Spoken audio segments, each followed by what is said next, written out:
দোকানের বাইরেও অল্প একটু মাল ছিল, খাইয়ের খণ্ড ছিল কয়েকটা, এই কারণে আমাদের 2000 টাকা জরিমানা করছে। আমরা তো এরকমের বরাবরই রাখি, আমাদের কোনো ওইরকম আগে বলে নাই যে এই মালগুলো ভিতরে রাখেন।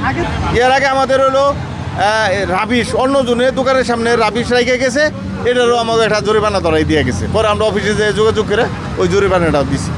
আসলে বাংলাদেশটা হচ্ছে একটা সিন্ডিকেটের দেশ। আমরা দেখছি যে অভিযানগুলো চালানো হয়, পুলিশ আসে দেখায় যে এগুলো আছে, এটা তুলতে হবে।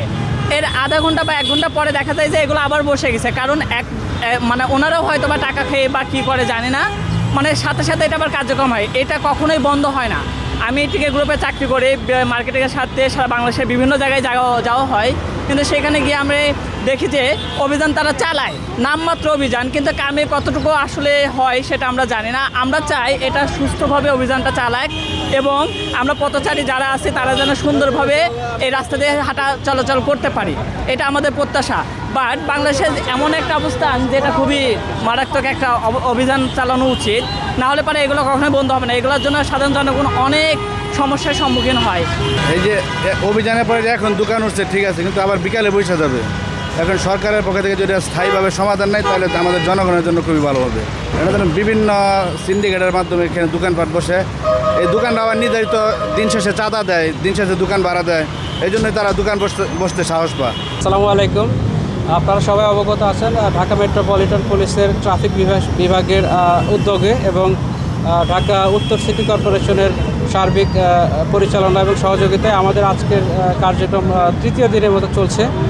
সচ্ছল দোকানদার যারা ফুটপাথে এক্সটেনশন করে দোকান ব্যবসা করছিল, আমাদের এই ফেজের অভিযানের মূল টার্গেট হচ্ছে যে এই দোকানগুলো যেন এক্সটেনশন আকারে কোনো ফুটপাথে অবৈধ দখল করে যেন ব্যবসা পরিচালনা না করতে পারে। আজকের আমাদের এই কার্যক্রম শুরু হয়েছিল মহাখালী কাঁচা বাজারের অংশ থেকে, এবং এই চেয়ারম্যান বাড়ির মূল রাস্তার যে দেখতে পাচ্ছেন আপনারা, এইখানে আমাদের বিভিন্ন দোকানপাট যেগুলো রাস্তার ফুটপাথের অংশে এক্সটেনশন আকারে দোকানদারি করছিলেন, তাদের বিরুদ্ধে টোটাল 9টা মামলা করা হয়েছে এবং জরিমানা করা হয়েছে 47,000 টাকা। এছাড়া আমরা বিভিন্ন দোকানদারদেরকে এই কার্যক্রম যেন না করেন সেই বিষয়ে আমরা সতর্ক করেছি।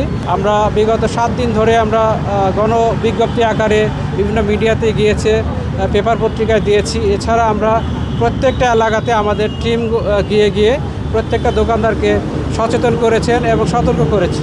তারা যদি বাইরে এক্সটেনশন করে দোকান করে বা কোনো কিছু করে, সেটার বিরুদ্ধে আপাতত আমাদের এই ফেজে অভিযান চলছে। পরবর্তীতে আমরা এরপরের অভিযানটা হবে হচ্ছে ফুটপাতে যারা অবৈধভাবে ব্যবসা করছে শুধু তাদের জন্য। আমাদের কাছে যেরকম মেসেজ আসে যে আপনার যারা পার্মানেন্ট দোকান নিয়ে আছে তারাই তাদের দোকানের সামনে আবার ভাড়া দিয়ে ব্যবসা পরিচালনা করছে, ফুটপাতে দোকান বসাচ্ছে। তো সেই জন্য আমাদের প্রথম অভিযানটা হচ্ছে যারা দোকান নিয়ে বসে আছে তাদের বিরুদ্ধে, তারপর আমরা আস্তে আস্তে আবার যারা ফুটপাতে বসছে তাদের বিরুদ্ধে অভিযান চালাবো। এটা আমাদের মাননীয় প্রধানমন্ত্রী পরিকল্পনায় রেখেছেন, তাদেরকে পুনর্বাসনের জন্য ব্যবস্থা করবেন এবং করেই আমরা সেই উচ্ছেদ অভিযানগুলো পরিচালনা করব। সেজন্যই আমরা আগে ফুটপাতে অভিযানটা পরিচালনা এই মুহূর্তে করছি না।